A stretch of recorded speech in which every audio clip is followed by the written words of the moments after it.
Bom, pessoal, dando sequência na disciplina de hidrologia, a gente já viu quase todos os conceitos, tá, da parte de hidrologia.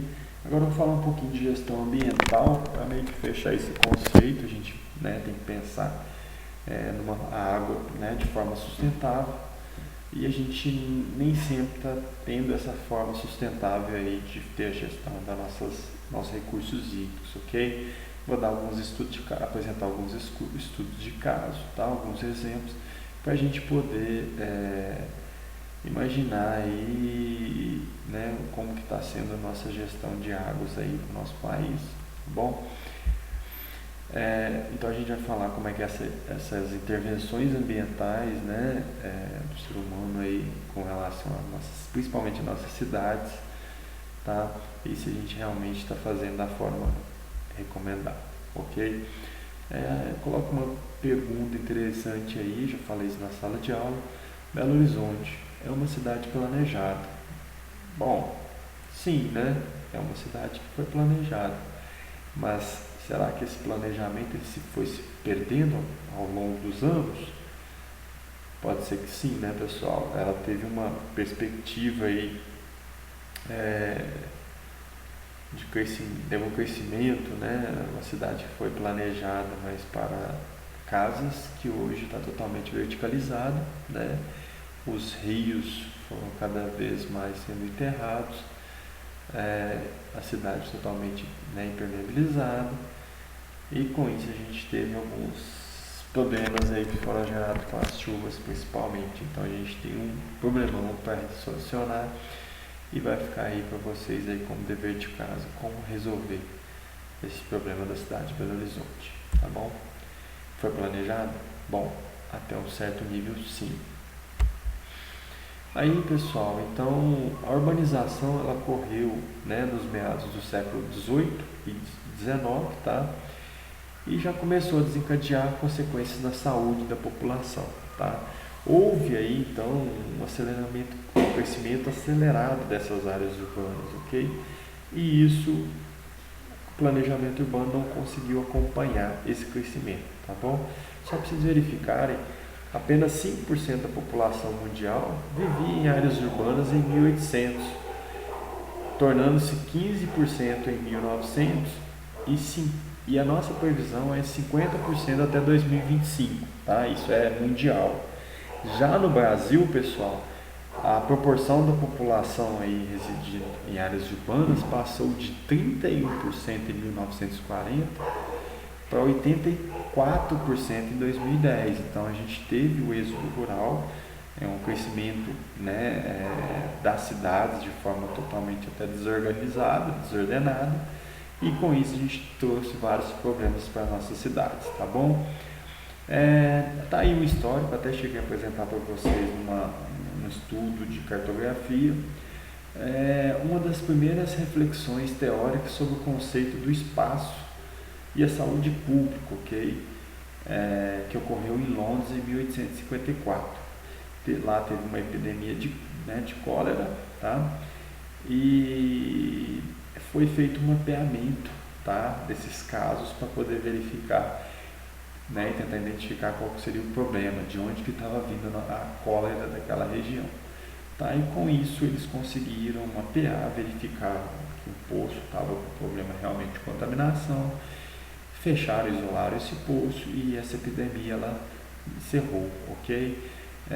Hoje com a pandemia que a gente vive, também há algumas formas que os governos estão tentando fazer de ter um mapeamento, tá? Para poder ter uma ideia de para onde que está tendo esse vetor de crescimento da pandemia, para poder ter medidas aí, políticas públicas para poder tentar conter, tá? Essa epidemia, tá? Que está acontecendo. Então, o mapeamento, pessoal, ele é essencial para qualquer planejamento, qualquer órgão federal, municipal, estadual e tudo mais, para poder estudar, entender o que está acontecendo, ok?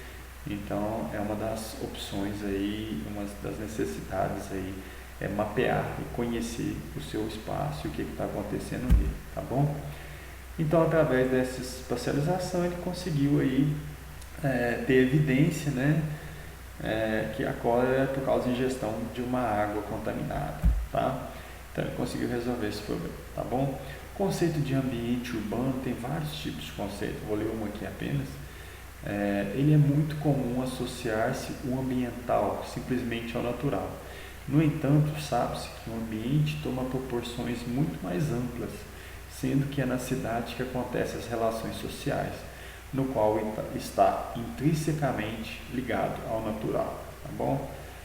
Então esse ambiente urbano ele tem que ser pensado quanto natural como artificial, tá?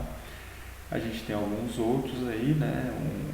Deve-se aqui lembrar que a cidade tem a dimensão do humano refletindo e reproduzindo-se através do movimento da vida, de um tempo específico que tem na base o processo de construção humana, tá?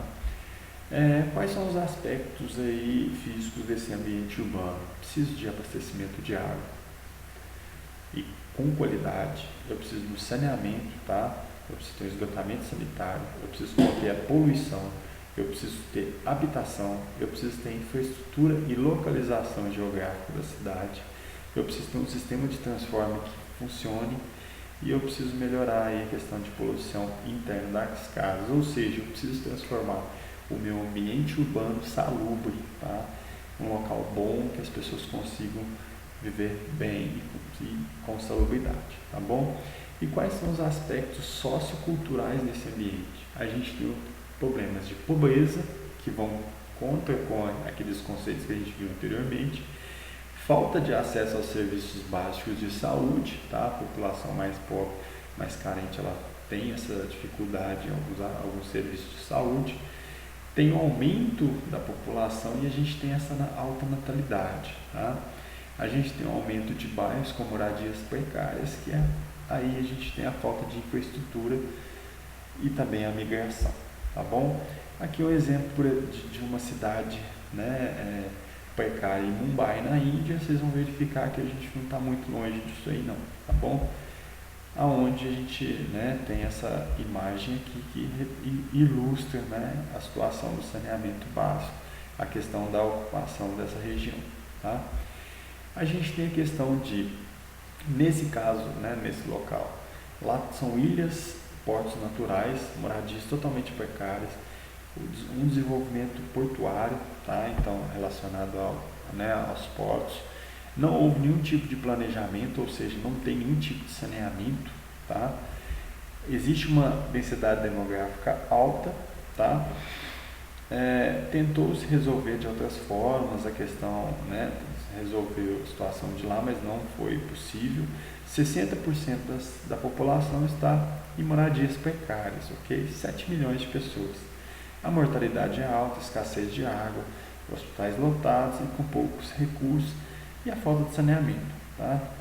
Então, realmente é uma forma aí de mostrar que realmente alguma coisa aconteceu, alguma coisa essa geração fez de errado, ok? Para a gente ter uma situação em pleno século XXI, século XX, né, com essa situação aí que a gente vive com moradias, com pessoas, né, vivendo com menos que o mínimo necessário para a sobrevivência, tá bom? Então aqui lá tem infraestrutura econômica, é viável para a cidade alcançar a sustentabilidade, crescimento, e proporcionar um ambiente saudável, saneamento, emprego, saúde e meio ambiente. Então seria possível, né? Só que a população pobre cresce e nenhum controle de natalidade, tá? Então o país sempre, o país colônia explorado ao extremo, onde a riqueza do país foi parar. Como realizar sugestões, né, dessas situações? Complicado, né, pessoal? Então a gente vai verificar que isso a gente não precisa ir longe, tá? Para poder pensar na questão da falta de saneamento, falta de infraestrutura, né? Isso vai gerar danos à saúde. A ONU ela define que a cada R$5 cada R$1 que você gasta com saneamento básico, você economiza R$5 com saúde. Então, o saneamento, pessoal, apesar de que não aparece, né, para político, o saneamento ele não dá voto, não dá voto, né, não dá visibilidade. mas exatamente ao contrário. O saneamento, ele diminuiria a carga do nosso sistema de saúde.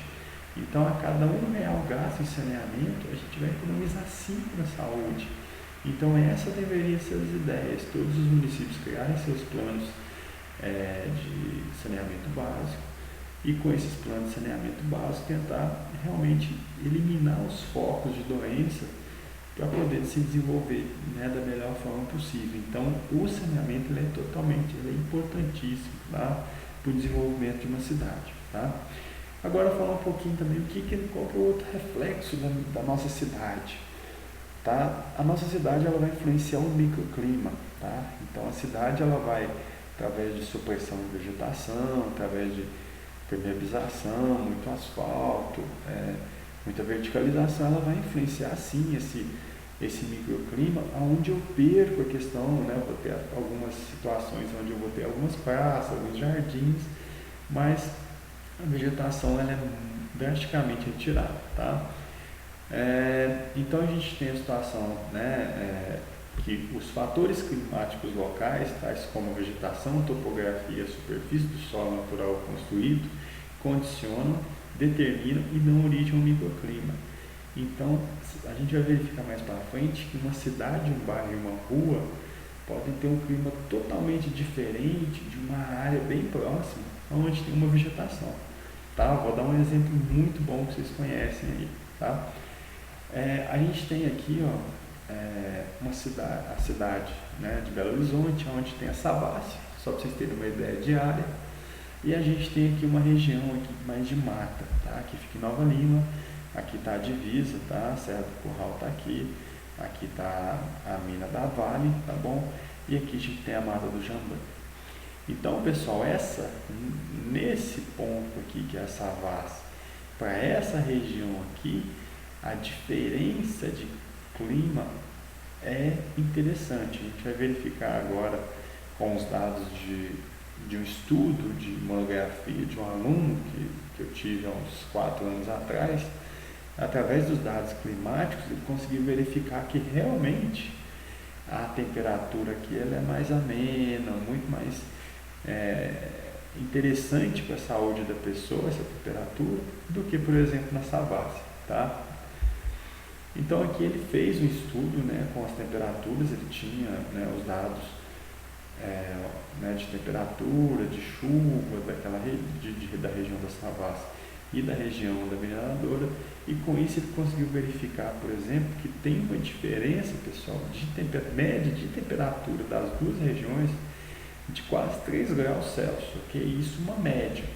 E ele verificou, né, a questão da umidade também, né, com relação à mata, vai te dar uma umidade maior, né, então isso para a saúde é muito melhor.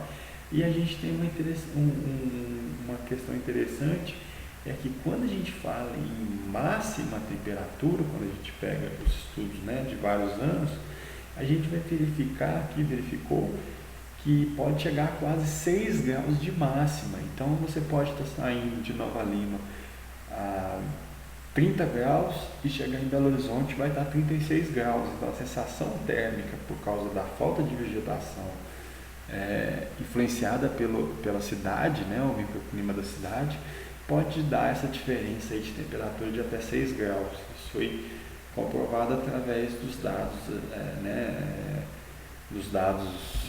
né, coletados, né, da UFMG e da Vale, ok? Então a gente tem uma temperatura numa distância aí menor que 15 quilômetros, tá? Então a gente tem a questão dos benefícios de uma arborização em área urbana, tá? Que ela pode gerar algumas ilhas, reduzirem, né, esses graus de temperatura. Então é interessantíssimo aí a gente pensar numa cidade arborizada. Lembrando que a gente tem outro problema: arborizou demais a cidade, a gente vai ser sempre alguém reclamando, porque obviamente se você não tiver manutenção das árvores, choveu, vai ter árvore caindo em cima de veículo, ok? Então é complexo a gente trabalhar com gestão de uma cidade, tá bom? Você vai colocar árvore, arborizar a cidade toda, vai ter gente que vai reclamar. Se você for retirar as árvores da cidade, vai ter gente que vai reclamar. Então você tem que utilizar o bom senso e beneficiar a maioria das pessoas, ok? Então, na hora de fazer uma arborização, por exemplo, a gente tem que pensar muito bem aí na questão do tipo de árvore, né? Se ela consegue sobreviver bem em área urbana, se ela não vai ter um risco, né, para o motorista ou para o pedestre. Então tem todo um estudo aí, né, não é simplesmente pensar em planejar a cidade de uma hora para outra, ok? E aí a gente tem a questão das cidades saudáveis, né? Então a gente tentar reduzir as desigualdades, a melhoria de saúde e bem-estar, políticas públicas de ambiente, tudo mais, são questões para tentar transformar a cidade mais saudável para a população, ok? Então isso aqui são questões que a gente não vai entrar em muito detalhe, mas que o engenheiro é bom ele tentar sempre para sair da caixinha, tentar apresentar loteamentos, novos projetos que possam ter uma relação aí a pessoa com o meio ambiente, ter uma relação de aproximação para poder deixar ela mais sustentável, tá bom? Então, essa é uma das discussões aí, um novo conceito de cidade, tentar pensar numa cidade inteligente, numa cidade verde, tá? Uma cidade que realmente funciona, tá bom? Aí a minha pergunta, uma das perguntas seria, o crescimento desordenado, será que falta legislação? Bom, pessoal, legislação eu acho que não falta. O Brasil é um dos países que tem mais legislação, tá? Tem muita lei, o problema é o cumprimento dessa lei. E a questão também cultural, além da questão econômica, tá? A lei de parcelamento do solo é a lei de 79, então ela traz como é que seriam os novos loteamentos. A gente tem um estatuto da cidade que é muito bom, a gente tem os municípios que devem fazer os planos diretores. A partir de 20 mil habitantes tem que ter o seu plano diretor, que é mostrar para onde, o que o município quer, para onde que ele quer crescer, tá? Quais são as áreas onde ele vai verticalizar, quais são as áreas que ele vai querer ter parques, né? Então os planos diretores vão dar essa visão da cidade, o que a cidade pretende aí para os próximos anos.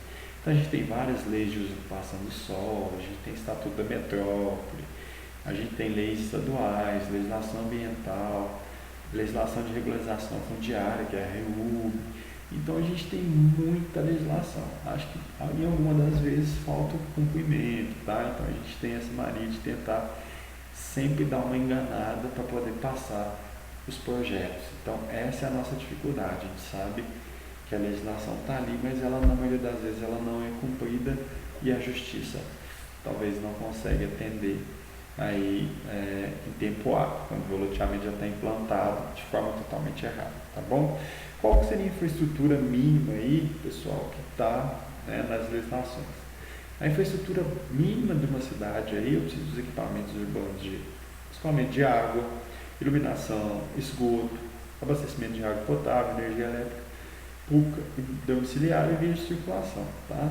Então esse aqui é o mínimo. O cara criou um loteamento, se ele for fazer o loteamento totalmente regular, vai ter que isso aí. Minha cidade vai ter que ter uma pavimentação, que seja com asfalto, outras coisas, outro tipo de pavimento, ele vai ter que ter esgotamento, vai ter que ter toda a infraestrutura para poder funcionar. Só que a gente sabe que na maioria das vezes isso aqui não é levado em consideração, tá? Os loteadores fazem sem aprovação e totalmente desordenado. O crescimento ele é feito sem estudo, sem planejamento, ok? A cidade também precisa de sistema de transporte, sistema de comunicação, precisa de escolas, hospitais, e isso tem que ser verificado. Não adianta eu colocar. Aconteceu muito em algumas décadas passadas o tal do conjunto habitacional. Você vai lá, cria um conjunto habitacional a 50 quilômetros do centro da cidade. Beleza, não tem uma escola por perto, não tem um hospital, o transporte é precário, as pessoas, dependendo, se tira a pessoa de uma área de risco e coloca que fica mais próximo do centro da cidade e coloca a pessoa num local desse, ela não vai conseguir conviver naquele local e a tendência é ela retornar para o local de risco, tá? Isso já foi verificado. A pessoa ela quer continuar no local que ela reside, então dependendo é mais fácil o município tentar regularizar aquela região, aquele local irregular e tentar deixar com que ele tenha uma salubridade do que simplesmente retirar e colocar a pessoa num local muito longe, distante do trabalho, sem nenhum tipo de infraestrutura. Então tem que ter, ok? Não adianta pensar numa situação aí de moradia de conjuntos habitacionais em locais longe. Eu preciso ter infraestrutura mínima, tá bom? E eu preciso também do saneamento, limpeza urbana, manejo de resíduos sólidos, abastecimento de água, esgotamento sanitário e manejo de águas pluviais. Saneamento básico é essencial e tudo envolve a questão da nossa água também, tá bom?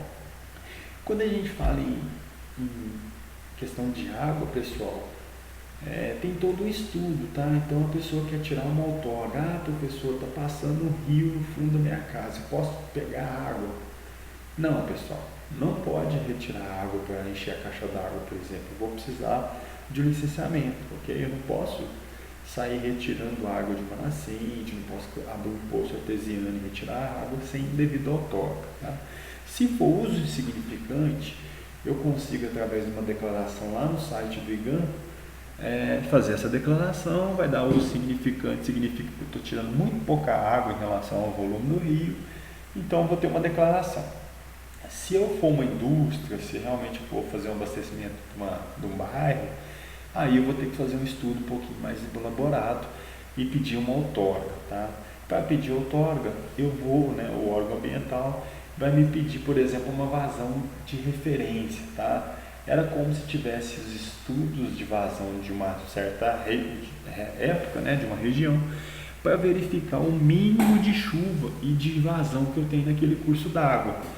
Pessoal, para não matar o meu curso d'água. Se eu tirar muita água na época de chuva, beleza, mas na época de seca, se eu continuar tirando o mesmo volume, eu posso matar o meu rio principal ali, eu posso começar a deixar ele sem vazão. Então aí quando eu falo em valor de referência, vazão de referência, o que mais a gente escuta aí é o tal da Q710, tá? Que é a vazão mínima de 7 dias de duração e 10 anos de tempo de recorrência, com risco de 10% de ocorrer valores menores ou iguais a este ano. Então estou trabalhando aí com uma margem, tá? Estou retirando água do meu rio, tá? Mas eu fiz todo o estudo de chuva, do meu rio, de vazão, para poder verificar qual que é a média de vazão entre o período de seca e o período de chuva, para poder verificar qual seria o volume médio de água que eu posso retirar daquele rio. Eu vou pedir uma outorga, ele vai verificar todas as outras pessoas que estão pedindo outorga naquela região, para também não liberar para todo mundo, né? Senão não adianta cada um pegar um pouquinho, no final lá o montante vai faltar água. Então há todo um estudo para poder verificar qual que é o máximo que eu posso retirar daquela bacia, tá bom?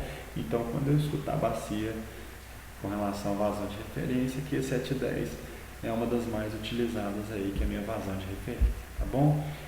E aí, pessoal, para eu poder fazer esse mapeamento aí, eu falei para vocês um pouquinho de sistema de informação geográfica. Então, o sistema de informação geográfica vai poder fazer essa gestão, tá? Questão de outorgas, a questão de bacias, barragens, abastecimento público. Então eu vou precisar do meu SIG para poder fazer esse mapeamento e poder entender o meu processo da cidade, tá bom? Aí a questão, né, uma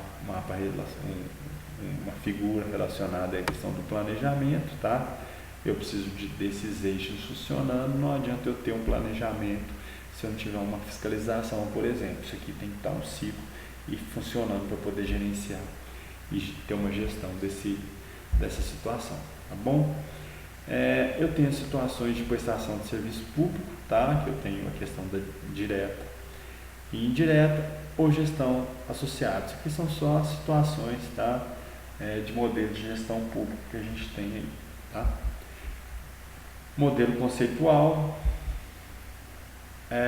questões aí relacionadas, tá? Fatores geoespaciais a serem considerados no planejamento urbano. Eu preciso localização, relevo, tipo de solo, bacia hidrográfica, cursos d'água, clima, vegetação, a mudança, que seriam alterações de relevo, microclima, drenagem. Então isso aqui tudo é fundamental para eu ter o planejamento urbano. Eu tenho que ter isso aqui mapeado no meu município, tá? Para aplicar isso no saneamento, na coleta de resíduos, tá? Que seria a coleta de lixo comum e coleta seletiva, tá? Para onde que eu vou mandar esse lixo, né, tratamento de esgoto, abastecimento de água, questão questão ecológica. Então, essa é a minha cidade através da minha gestão aí ambiental, tá bom? Uma questão, né, com relação a algumas outras análises de caso, eu pergunto a questão, e agora? Né? Como é esse livro aqui, até coloquei para vocês do Alessandro, a dissertação dele, para vocês darem uma lida lá, tá no Moodle, leiam, ok? Uma situação interessante de quando eu não tenho planejamento numa cidade, ou tenho um planejamento e alguma coisa dá errada, né, pessoal? Olha só, isso aqui é Brasília. Apesar da cidade ter sido muito bem planejada, pessoal, o Lago Paranoá, ele foi criado para melhorar a umidade do ar, tá? Ele foi criado exatamente para melhorar a qualidade do ar. Só que não foi considerada a direção dos ventos. E acontece exatamente o contrário. A umidade vai para o outro lado da cidade. Então eles criaram um lago para tentar melhorar a umidade e na verdade a umidade está indo embora, ok? Então não foi considerado. Isso é um exemplo interessante aí da cidade. Foi planejada, mas algumas coisas deram errado, tá bom? Além de alguns políticos que lá estão, né? Cubatão, São Paulo, tá? A questão da chuva ácida. Então lá, por causa das indústrias, tem a questão da chuva ácida realmente, que destrói aí a vegetação, tá? Aqui está um esboço, né, de como é que acontece essa chuva, tá? Através dessa emissão de dióxido de enxofre e óxido de azoto, aí isso aqui cria um ácido e esse ácido faz essa queda e faz esses prejuízos aí para a vegetação. A gente tem a questão agora, pessoal, de um exemplo aí do Vila da Serra, por exemplo. Olha como é que era as 6 pistas, tá? Aqui a gente pode, para quem não conhece, para quem conhece o Biocor e o Vila da Serra estão aqui, ok? Nesse quarteirão aqui, tá? Aqui vai para Belo Horizonte, aqui vai para Nova Lima, aqui está as 6 pistas, o Alta Vila está aqui para trás, não está nessa foto aqui não, ok? Era como se a foto fosse mais ou menos aonde é o Alta Vila hoje, tá? E aqui seria a região de do Vila da Serra em 83, o Vila da Serra em 2005, tá? Hoje está um pouquinho pior aqui, tá? Hoje a gente tem o prédio aqui, tem um maior prédio aqui de 44 andares, né? E a verticalização aqui ela está aumentando, tá bom? Então um exemplo aí de verticalização aí em um pouco tempo, tá? 83 para 2005. Olha a situação dessa região aí, tá bom? Ou a questão do saneamento básico, então, pessoal, olha só o que a gente está atrasado, a gente tem que melhorar. Em 2017, 42% dos municípios brasileiros não tinham plano municipal de saneamento, okay? Ou seja, não tinha diagnóstico, não sabia como é que estava a situação. 38% dos municípios informaram ter, tá? 38% tem e 24% declararam estar elaborando. Em 2017, apenas 17% dos municípios tinham um conselho municipal de saneamento, tá? Então a gente pensar que o saneamento ele ainda está deixando de lado, então a gente está pensando em hidrologia, pensando em gestão das águas e a gente não tem um saneamento apurado, isso vai gerar problemas, ok? A gente tem a questão aí em 2017 que 34 dos municípios com conhecimento sobre a ocorrência de endemias ou epidemias de doenças ligadas ao saneamento básico, então apenas 35% dos municípios tinham conhecimento. A dengue foi mais citada entre os municípios, 27%. A maior nas regiões Nordeste e Norte, com destaque na região Nordeste. Tá? Então, o saneamento básico é complexo com relação a nossos recursos hídricos. Okay? Em 2017, 16% dos municípios tinham um sistema municipal de informações e 31% ouvidoria municipal ou central de atendimentos aos usuários. Então, somente essa porcentagem que tinha esse serviço. A proporção de municípios com sistema municipal de informações sobre saneamento não ultrapassa 30%, ok? Os municípios não conhecem a sua situação, tá? E quanto for menor o município, menor a informação. Então a gente não tem conhecimento sobre o nosso saneamento básico. Então a gente está tendo que tratar a água para deixá-la potável, tá? Porque a gente não consegue manter o nosso saneamento e economizar com relação a isso. Eu já falei para vocês, R$ 1 gasto em saneamento reduz R$ 5 do nosso sistema de saúde, tá? O governo brasileiro admitiu com anos de antecedência que não vai conseguir cumprir a meta de saneamento estipulada pelo país, tá? O Plano Nacional de Saneamento visava atender 90% do território até 2033, tá? Seria a destinação adequada de esgoto. Falta de pessoal, técnicos, engenheiros e empreiteiros, ou por desinteresse por parte dos prefeitos. Engenheiro tem bastante, técnicos tem bastante. Eu acho que era uma opção, uma possibilidade do país estar crescendo, exatamente a gente investir na questão do saneamento. Seria muito serviço para a engenharia, ok? E também a desigualdade das regiões, tá bom? A falta de saneamento ela vai gerar exposições aí a vários tipos, né, de vírus, né, que a gente está sentindo na pele agora, tá? Aqui está um exemplo, né, que um plano que foi feito no município de Nova Lima, tá? Vocês podem verificar que foi feito então, um modelo de banco de dados em 2015. Aqui foi algumas fotos da situação de lá, ok? Então a gente tem algumas situações aí de descarte. Aqui tem resíduo de construção civil jogado em local indevido. A gente tem um acúmulo de água de chuva, pode ser de drenagem, e provavelmente aqui tinha uma residência que pode estar jogando uma água lavada aqui. Então a gente tem quase todos os problemas aí do saneamento numa foto só, tá? Então qual que seria a conclusão disso? Dentro de alguns poucos anos, nosso planeta contará com mais habitantes em áreas urbanas do que em áreas rurais. Essa urbanização desenfreada, sem regulação e controle, né, trouxe enormes repercussões na saúde da população. Problemas como insuficiência dos serviços básicos, saneamento, coleta, destinação adequada de lixo, condições precárias de moradia.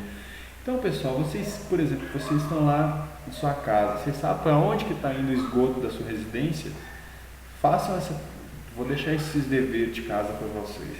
Para onde que está indo, tá, o esgotamento sanitário da casa de vocês? Está indo para onde? Está tendo tratamento? Está tendo coleta?